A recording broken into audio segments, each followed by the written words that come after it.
ಕರ್ನಾಟಕದ ವಿಜಯಪುರ ಜಿಲ್ಲೆಯ ಬಸವನ ಬಾಗೇವಾಡಿ 12ನೇ ಶತಮಾನದ ಮಹಾನ್ ದಾರ್ಶನಿಕ, ಸಾಮಾಜಿಕ ಕ್ರಾಂತಿಕಾರಿ ಹಾಗೂ ವಚನ ಸಾಹಿತ್ಯದ ಜನಕ ಬಸವಣ್ಣನವರ ಜನ್ಮಸ್ಥಳವಾಗಿರುವುದರಿಂದ ಅಪಾರ ಐತಿಹಾಸಿಕ, ಧಾರ್ಮಿಕ ಮತ್ತು ಸಾಂಸ್ಕೃತಿಕ ಮಹತ್ವವನ್ನು ಪಡೆದಿದೆ.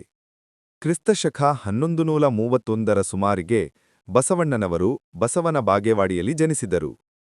ಇವರ ತಂದೆ ಮಾದರಸ ಮತ್ತು ತಾಯಿ ಮಾದಲಾಂಬಿಕೆ. ಕುಟುಂಬವು ಆ ಕಾಲದ ಪ್ರಭಾವಿ ಬ್ರಾಹ್ಮಣ ವಂಶಕ್ಕೆ ಸೇರಿದದ್ದು. ಬಾಲ್ಯದಲ್ಲಿಯೇ ಬಸವಣ್ಣನವರು ದೇವದೇವತೆಗಳ ಅಸಮಾನತೆ, ಜಾತಿಭೇದ, ಪೂಜಾವಿಧಾನಗಳ ತಾರತಮ್ಯ ಇತ್ಯಾದಿ ವಿಚಾರಗಳನ್ನು ಪ್ರಶ್ನಿಸುತ್ತಿದ್ದರು. ಅವರು ತಮ್ಮ ಊರಿನ ಕೂಡಲ ಸಂಗಮೇಶ್ವರ ದೇವಾಲಯದಲ್ಲಿ ಸೇವೆ ಸಲ್ಲಿಸುತ್ತಾ ಸಮಾಜದಲ್ಲಿ ಸಮಾನತೆಯ ತತ್ವಗಳನ್ನು ಹುಡುಕತೊಡಗಿದರು.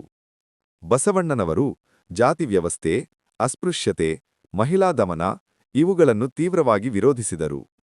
ಮಾನವನಿಗೆ ಮಾನವನೇ ದೇವರು ಎಂಬ ಭಾವನೆ ಅವರಲ್ಲಿ ಆಳವಾಗಿ ಬೇರೂರಿತು. ಅವರು ಅನುಭವ ಮಂಟಪವನ್ನು ಸ್ಥಾಪಿಸಿ ಎಲ್ಲಾ ಜಾತಿ ಧರ್ಮಗಳವರಿಗೂ ಸಮಾನ ಸ್ಥಾನ ನೀಡಿದರು. ಅಲ್ಲಿ ಶರಣರು ತಮ್ಮ ಅನುಭವಗಳನ್ನು, ತತ್ವಗಳನ್ನು ವಚನಗಳ ರೂಪದಲ್ಲಿ ದಾಖಲಿಸಿದರು. ಈ ವಚನಗಳು ಇಂದಿಗೂ ಕನ್ನಡದ ಅಮೂಲ್ಯ ಸಾಹಿತ್ಯವಾಗಿವೆ. ಬಸವನ ಬಾಗೇವಾಡಿಯೇ ಬಸವಣ್ಣನವರ ಜನ್ಮಸ್ಥಳವಾಗಿರುವುದರಿಂದ ಇದು ಶರಣ ಚಳುವಳಿಯ ಮೂಲ ತೀರ್ಥಕ್ಷೇತ್ರವಾಗಿ ಪರಿಣಮಿಸಿದೆ.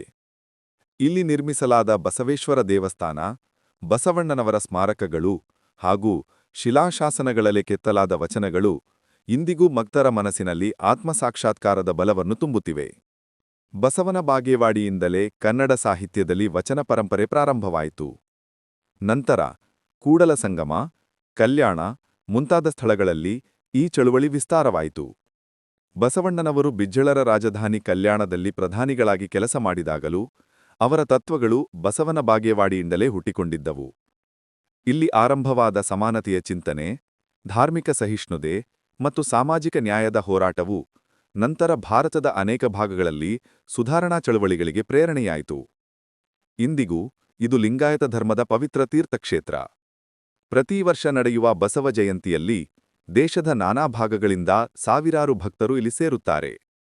ಕರ್ನಾಟಕ ಸರ್ಕಾರ ಹಾಗೂ ಸ್ಥಳೀಯ ಸಂಸ್ಥೆಗಳು ಇಲ್ಲಿ ವಚನ ಮಂಟಪ, ಸ್ಮಾರಕಗಳು, ಸಂಶೋಧನಾ ಕೇಂದ್ರಗಳು ಇತ್ಯಾದಿಗಳನ್ನು ನಿರ್ಮಿಸಿ ಬಸವಣ್ಣನವರ ತತ್ವವನ್ನು ಹರಡುವ ಕೆಲಸ ಮಾಡುತ್ತಿವೆ.